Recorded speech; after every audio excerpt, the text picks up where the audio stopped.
Ya pemirsa, Akhir Rusono Channel, kita berjumpa kembali tentu dalam rangka untuk mengupdate informasi-informasi dan juga mengupdate konten. Mudah-mudahan pemirsa Akhir Rusono Channel dalam kondisi yang sehat walafiat, tidak kurang suatu apapun. Kali ini, kalau tadi para pemirsa sudah melihat sosok yang naik dari tangga, ya, kemudian masuk ke ruangan dan kemudian sampai di tempat ini adalah sosok yang akan saya ajak untuk berbincang-bincang. Mudah-mudahan perbincangannya nanti itu bisa bermanfaat bagi para pemirsa untuk bisa diambil hikmahnya. Nah, saya panggil biasanya, tapi nggak tahu nanti kita tanyakan lebih lanjut nama aslinya siapa. Kalau nama udaranya itu Mbak Nila atau Jeng Nila atau Ibu Nila atau Tante Nila. Tapi kalau saya panggilnya biasanya Mbak Nila. Mbak Nila, sugeng siang. Iya, sugeng siang Pak Akhir. Wah, lembut, suaranya lembut. Seperti wajahnya juga. Baik, Mbak Nila. Mbak Nila itu namanya memang Nila Sari atau Susi Nilawati atau siapa? Kok kemudian menurut informasi dari sumber yang terpercaya itu nama udaranya Nila? Oh iya. Perlu disebutkan nggak nama aslinya? Kalau nggak apa-apa. Oh iya. Atau off the record atau kemudian rahasia gitu. Oh, gitu ya? Gimana? Kalau nama asli saya sebenarnya Uning. Uning ya. Cuman ketika masuk di radio Uning, sebentar. Uning apa biru apa ungu? Itu kalau pakai kara. Oh, itu nggak pakai. Iya. Tapi masa nama orang Uning toh? Iya, nama saya Uning. Bukan Sri Uning Seh atau Siska Uning Sari atau siapa gitu? Oh enggak. Uning, pokoknya nama aslinya Uning gitu ya. Iya. Oke, terus nama di radio Nila. Itu iya, Nilawati Uning jadi. Oke, siap. Itu Iya. Enggak yang lain, mau bicara yang lain? Belum ya? Nah, terus ini Mbak Nila Ya. menjadi seorang presenter atau penyiar radio itu kan memang sepertinya, kalau saya sih gitu ya, saya juga lama berkecimpung di dunia penyiaran dulu gitu, dan sampai sekarang sih hanya kalau dulu di radio, sekarang di TV begitu, dan sekarang malah di YouTube. Nah itu kan memang membutuhkan membutuhkan minimal passion atau ketertarikan. Dan Mbak Nila sendiri sebenarnya kok bisa terpanggil untuk bisa masuk menjadi penyiar radio itu gimana ceritanya? Oh iya. Ceritanya gini Pak Akhir. Gimana ceritanya? Kita ngobrol santai ya Pak? Santai. Nah ceritanya itu waktu kecil, saya masih balita itu cerita yang sangat berkesan banget buat saya. Iya. Gimana? Memang pada dasarnya ketika masih kecil itu ya, udah senang sama mikrofon. Oh, gitu ya. Jadi ketika kecil pun sudah senang dengan mikrofon. Jadi kalau bapaknya mungkin tes ketika jadi takmir masjid atau mungkin jadi ketua RT ngetes mikrofon itu, Mbak Nila suka godain waktu itu. Iya, pengennya dipegang aja gitu. Terus ditambah ketika umur sekitar 5 tahunan, itu kan saya mendengarkan salah satu radio di Jogja dengan inisial R. Oh iya. Itu kakak saya kirim salam di situ, ya disebutkan nama saya. Ketika saya mendengarkan, kok rasanya di hati itu kok wah seneng banget. Gitu ya. Kok efeknya gini banget, jadi penyiar radio kayaknya seneng ya, gitu membahagiakan orang. mendengarkan gitu.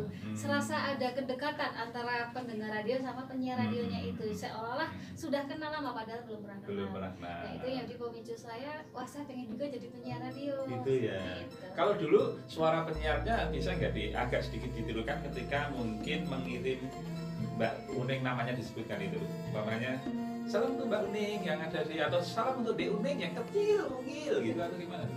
Iya waktu itu acaranya kan acara anak-anak. Kemudian bisa slem gitu? Iya itu karena begini, untuk Dek Uning yang ada di Prambanan. Oh itu ya. Terus berbunga-bunga waktu itu ya. Iya saya senang banget, seperti udah kenal. Nah efeknya luar biasa gitu. Jadi saya pengen juga kayak penyiar radio itu yang mana bisa menyentuh hati masyarakat tanpa harus bertemu. Jadi ada kedekatan emosional tanpa harus bertemu. Seperti itu. Nah Mbak Uning, sebelum ke radio yang sekarang, radio nggak apa-apa ini kita sebutkan karena ini milik kita bersama, itu ya, radio Videk ini. Konon menurut informasi pernah di sebuah stasiun radio, bener ya? Betul. Sehingga praktis mungkin berapa lama di radio kalau dengan yang dulu gitu? Dulu sampai sekarang, tidak usah diinformasikan yang terpenggalnya itu, tapi kalau dari dulu sampai sekarang kira-kira? Kebetulan saya mulai berkarir di radio ya Pak. Aduh berkarir gayanya. Iyalah, berkarir nggak apa-apa lah. Iya. Iya di radio dari tahun 2004. 2004 ya? Ya? 2004. Setelah itu juga MC motivasional. MC workshop seperti itu. Karena mungkin ya Mbak Uning ya, Mbak Nila, antara penyiar radio dan MC itu saya kira ilmunya menjadi sama ya. Dan saya kira yang dilakukan pun sama ya. Artinya membuat membuat audiens itu mengerti apa yang kita sampaikan. Kalau di radio mungkin pendengar, kalau di forum-forum yang jangan sebutkan ketika menjadi MC itu kan audiens ya, undangan, tamu undangan atau apa ya namanya, peserta workshop. Oh iya. Terus Mbak Uning, sebenarnya tentunya sebagai seorang penyiar itu ada nilai plusnya. Apa sih nilai plusnya? Kan nanti mungkin yang saya akan bertanya tentang suka dan duka menjadi seorang presenter radio. Senangnya apa sih? Senangnya ya karena ini Pak Akhir ya, karena sudah jadi passion ya Pak ya, passion dari kecil. Iya, jadi rasanya kayak seperti makanan jiwa bagi saya. Seperti itu.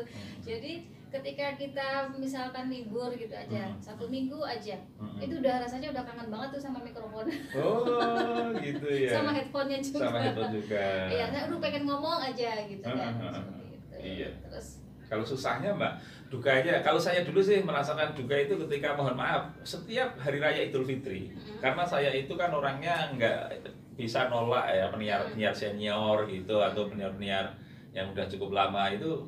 Jadi saya nggak bisa sungkep sama orang tua di hari pertama ketika hari raya Idul Fitri. Itu termasuk duka saya. Jadi bertahun-tahun, padahal saya jadi penyiar itu hampir waktu itu intensif di radio itu 15 tahunan gitu.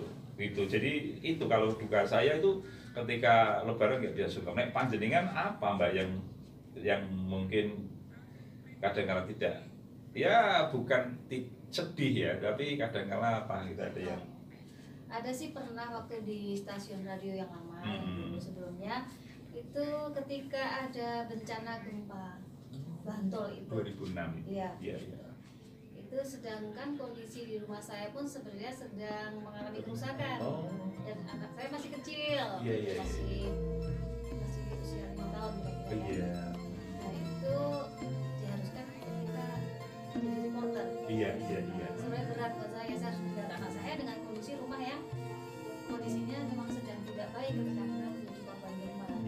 Tapi karena itu sudah menjadi profesi dan komitmen saya, jadi ya harus saya jalani. Iya. Mbak Nila atau Mbak Uning lah gitu. Mbak Uning kan saya lihat itu, tapi saya lihat dari aja. Ini justru nanti mohon kalau salah dibenarkan, kalau benar mungkin bisa diceritakan. Sepertinya kan ada pekerjaan lain selain sebagai presenter gitu. Mungkin apa Mbak? Tadi presenter radio atau penyiar radio juga MC gitu. Mungkin mungkin ada yang lain, mungkin usaha atau kegiatan apa sih selain sebagainya? Oh iya, alhamdulillah Allah masih memberi saya kesempatan Bisa dikeraskan? Oh iya. Alhamdulillah Allah memberi saya kesempatan untuk masih bisa berkarya ya Pak ya, dengan segala kemampuan yang ada di diri saya. Iya. Yang pasti selain di radio, selain MC, saya juga di rumah alhamdulillah ada usaha. Apa? Yang pertama itu saya ada outlet sebelah. Iya. Pemirsa, Akhir Usul Channel nanti jangan lupa mampir ini di outlet sebelahnya Mbak Nila atau Mbak Uning ya. Iya. Di mana Mbak itu? Itu di Prambanan. Di Prambanan ya? Iya, di Kebun Dalam Lor Prambanan. Outlet sebelahnya namanya Sarang Sebelah Dapur Krisa. Sarang Sebelah Dapur Krisa, luar biasa. Itu bisa juga di GoFood mungkin? Iya, alhamdulillah sudah bekerjasama dengan GrabFood dan GoFood. Iya. Jadi bisa ya. Saya pun kalau di Jogja boleh kalau mau diantarin, kan itu di Prambanan tadi. Iya, boleh banget. Bisa. Yang penting bayarnya ya. Iya dong. Iya. Terus apa tadi? Punya outlet Sarang Sebelah. Terus kemudian juga ada outlet lainnya yang saya kerjakan dengan online. Itu ada outlet gamis. Iya, gamis Aulia Fashion. Aulia Fashion memang kerjaan saya di situ, selain saya sendiri suka dengan produknya, terus niat saya juga kalau dikatakan syiar ya Pak ya, syiar kecil lah untuk sahabat-sahabat muslimah untuk mulai mengenakan hijab syar'i. Yang dikenakan Mbak Uni sekarang salah satu contohnya produknya. Iya, ini produknya. Iya. Jadi ini salah satu produk yang digunakan. Nah, dan ini yang terbaru di minggu ini Pak. Yang terbaru ya. Gitu ya. Jadi selain Sarang Sebelah juga punya outlet yang dikerjakan secara online. Namanya Aulia ya. Iya. Nama produknya Aulia Fashion, namun online shopnya namanya Krisa Shop. Krisa Shop. Iya. Maaf, untuk Krisa Shop ini order sudah mana paling jauh? Sekitar Jogja saja, Solo gitu? Oh ya, ada yang di Pekanbaru, ada yang di Bekasi, Tangerang, Jakarta. Iya.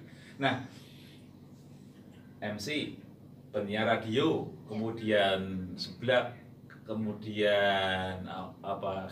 Krisa Fashion ya, Aulia Fashion. Nah, ini kan pekerjaan-pekerjaan yang sudah cukup menyita waktu. Iya. Apalagi mungkin ada pekerjaan lain sebagai mungkin ibu rumah tangga pastilah gitu ya. Nah, bagaimana sih mungkin untuk contoh juga cara membagi waktu di saat seorang perempuan itu bisa membagi sekian banyak pekerjaan? Gimana caranya Pak? Manajemennya? Iya. Terima kasih Pak Akhir. Ini memang sebenarnya hal yang sulit bagi saya karena apa ya, saya sudah terbiasa bekerja itu on the spot ya, mulai pas on the spot tanpa perencanaan, pokoknya jalan aja gitu. Tapi ketika saya menjalani beberapa profesi, salah satunya penyiar radio, terus kemudian juga ada usaha outlet Sarang Sebelah itu dan juga outlet gamis syar'i. Ya itu memang saya harus memaksakan diri saya untuk disiplin pada diri saya sendiri. Iya. Yang pasti tentunya bangun lebih pagi, mempersiapkan kebutuhan rumah tangga. Nah, setelah selesai kebutuhan rumah tangga, baru saya bagi waktu saya untuk outlet gamis Aulianya. Gamis Aulianya saya karena ada beberapa grup yang harus saya handle Pak Akhir. Ya, grup karena saya memiliki beberapa reseller. Ya, ada sekitar 25 reseller yang aktif sekitar 16 reseller. Jadi saya harus menghandle di grup itu, setiap hari saya harus posting update stok. Terus kemudian juga harus ya setidaknya berbagi materi positif kepada teman-teman reseller untuk membangkitkan semangat mereka. Seperti itu. Jadi saya ada jam yang mana saya harus posting materi, saya harus posting update stok. Terus selain itu ada jam saya harus posting di sosial media. Seperti itu di jam-jam tertentu. Terus selain itu juga ada jam khusus untuk saya membalas jabrian para customer ataupun reseller saya. Nah setelah itu saya sesuaikan dengan jadwal siaran di radio. Terus kalau ini Mbak, tentunya kan Mbak Uning ya, tadi kan sedemikian rapatnya jadwal itu harus bangun pagi, kemudian menyiapkan kebutuhan rumah tangga, pekerjaan rumah tangga, kemudian harus begini, harus begitu. Nah, bagaimana seorang Mbak Uning yang kemudian memang terlihat energik begitu ya, membagi waktu untuk semacam me time untuk dirinya sendiri agar kemudian punya waktu untuk refreshing, mungkin juga dengan keluarga, baik sendiri maupun keluarga. Ada waktu nggak masih untuk refreshing itu? Masih tersedia ya? Alhamdulillah dengan segudang aktivitas saya, alhamdulillah masih diberi kesempatan untuk me time bersama keluarga juga tentunya. Iya. Gitu. Dan di waktu libur biasanya saya gunakan untuk membuat mempersiapkan bumbu seblak. Gitu. Jadi saya untuk seblaknya tetap bisa jalan. Iya. Itu dikerjakan sendiri atau ada kru atau tim gitu, baik yang di seblak maupun yang di elevation. Kalau penyiar kan jelas jadi kerjakan sendiri gitu. Iya. Gimana? Itu ada tim atau mungkin tim kecil atau apa? Iya, ada tim kecil sih. Kebetulan saya kerjasama dengan anak saya. Gitu ya. Untuk jadi adminnya di Aulia Fashionnya, di Krisa Shopnya. Termasuk sepertinya kalau saya menyaksikan update status itu kan mungkin putranya atau putrinya itu kan sepertinya jadi fotografer juga ya. Yeah. Sebenarnya belum fotografer Pak Akhir, tapi apa ya? Membantu memfotret ya kayaknya ya. Iya, sekedar membantu juga karena dia hobinya foto-foto. Iya, seperti itu. Nah, Mbak Uning ini mau dijalani sampai kapan sih profesi baik penyiar, kemudian bisnis seperti ini mau dijalani sampai kapan? Ya sampai sekuatnya atau sampai 3 tahun lagi, 4 tahun lagi atau apa? Kalau penyiar radio karena memang sudah menjadi passion dari kecil ya Pak ya, insya Allah saya jalani selagi perusahaan masih membutuhkan saya. Gitu ya. Saya harap masih dibutuhkan terus ya Pak Akhir ya. Terus yang lainnya insya Allah itu untuk jangka panjang Pak. Jangka panjang ya. Karena saya merintis itu untuk kedua putri saya. Oh iya. Ya, insya Allah nanti kedepannya mereka yang akan melanjutkan. Amin gitu ya. Nah sekarang ini Mbak, untuk memberikan, karena saya makanya kemudian Mbak Uning atau Mbak Nila ini terpilih mengisi konten kami karena saya merasakan ada gairah, ada sesuatu inspirasi yang bisa dipetik dari Mbak Nila atau Mbak Uning gitu. Nah, kira-kira apa yang mau disampaikan kepada para wanita-wanita yang ada di luar sana yang menyaksikan channel YouTube Akhirul Sono ini agar juga tidak limbung ketika menghadapi problema kehidupan yang mungkin apalagi di saat pandemi ini ya. Itu gimana mungkin memotivasi teman-teman yang di sana, walaupun tentunya ya mestinya tidak semua teman-teman wanita di luar sana juga lemah ya. Mungkin sudah ada yang seperti Mbak Uning. Nah, ini untuk yang mungkin untuk memotivasi lah. Ada kata-kata motivasi. Sebenarnya bukan kapasitas saya Pak Akhir ya untuk memotivasi. Cuma saya bicara dari pengalaman saya pribadi. Pengalaman aja. Pengalaman pribadi saya yang mana perempuan atau istri atau ibu itu adalah sebenarnya kunci utama kebahagiaan sebuah keluarga. Ketika seorang wanita itu kuat, maka keluarganya juga kuat. Ketika seorang wanita itu bahagia, maka keluarganya juga bahagia. Iya, gitu ya.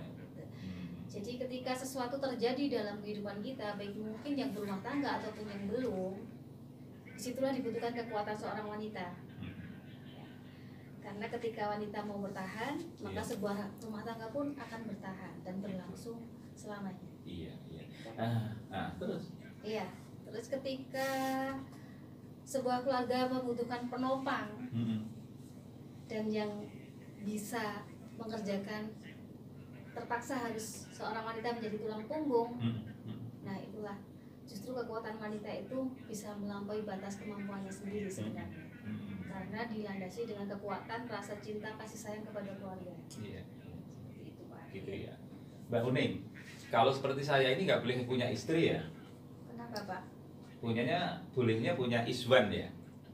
Iswan. Iya, Bukan is one, is two, is three, nanti Is three. tiga, Is four ya, Pak? is four, is five, jadi punyanya is one saja ya. Iya Pak. Is one is the best. Betul. Mbak Uning atau Mbak Nila, ini saat pandemi Ya. COVID-19 terimbas tidak di bisnis? Kalau di siaran mungkin tidak terlalu lah, tidak lah karena rutinitas kalau ya mungkin. Ya. Kalau yang di itu tadi Aula Fashion sama sebelah itu. Ya, alhamdulillah. Memang segala sesuatu itu sebenarnya sudah disiapkan sama Allah ya Pak. Oh Ya. iya. Ketika kita menghadapi cobaan atau ujian, itu sebenarnya Allah sudah menyiapkan sesuatu yang lain. Nah, ketika itu sarang sebelah dapur Krisa kan sudah jalan, Yeah. sudah lancar, sudah omsetnya bagus. Tiba-tiba datanglah si pandemi ini. Oh iya. Saya pikir waktu itu tidak masalah, Mm-mm. ya, karena mengingat pelanggan saya memang pelanggan yang setia semuanya. Tapi ternyata saya rasakan itu berdampak juga. Oh, berdampak juga. Iya. Di awal atau di belakang-belakangan ini udah mulai Di pertengahan. Di pertengahan ya. Di pertengahan. Di pertengahan berdampak. Okay. Berdampak. Terus kemudian hari ini Kemudian hari ternyata di sisi lain usaha saya outlet Gabi Syari, Krisa Shop itu ternyata malah omsetnya meningkat tajam. oh alhamdulillah ikut senang Pak. Iya, dan saya itu pun saya bisa mengerjakannya dari rumah Pak Akhir, nggak harus keluar. Saya bisa sambil ngomong anak, Oh bisa sambil mengerjakan pekerjaan di rumah, Iya, bisa sambil iya. ibadah lebih khusyuk lagi. iya. Berarti sistemnya online ya. Iya, online. Terus berarti kalau ini Mbak yang dekat-dekat ada nggak itu yang memanfaatkan produk itu Aulia ini? Iya, alhamdulillah yang Ada dekat juga ya? juga banyak. Tapi mereka walaupun dekat tetap online ya sistemnya ya. Iya, online biasanya kita COD-an. Oh, Iya. gini. Ya. Baik Mbak Uning, untuk apa ya? Untuk profesi sebagai presenter, tampaknya menurun ke putra ya, sepertinya karena sang putra juga kuliah di ilmu komunikasi sebuah perguruan tinggi negeri ya. Iya. Nah, memang itu ada semacam apa ya instruksi, ayo kamu sekolah di ilmu komunikasi saja atau enggak, itu pilihan putra itu. Ya. Alhamdulillah, sebenarnya anak saya kan SMA-nya ini ya, kelasnya kelas MIPA Pak. Oh Iya. iya. Jadi ketika masuk universitas itu kayaknya nggak nyambung ya, nggak nyambung karena masuknya ilmu komunikasi. Iya. Dan dia banyak yang belum dapat waktu sekolah di SMA, gitu kan. Dan itu pun pilihan dia sendiri yang saya juga tidak menyangka kalau dia milih di situ. Tidak tahu ya. Seperti itu. Cuman kalau masalah bakat saya di dunia presenter, sepertinya tidak tidak menurun ke dia. Oh. Dia lebih senang ke produksi-produksi seperti ya. bikin video seperti itu. Iya. Mbak Uning kan juga memproduksi. Terakhir kan saya lihat memproduksi puisi itu, yang di YouTube-nya itu berpuisi di gurun pasir.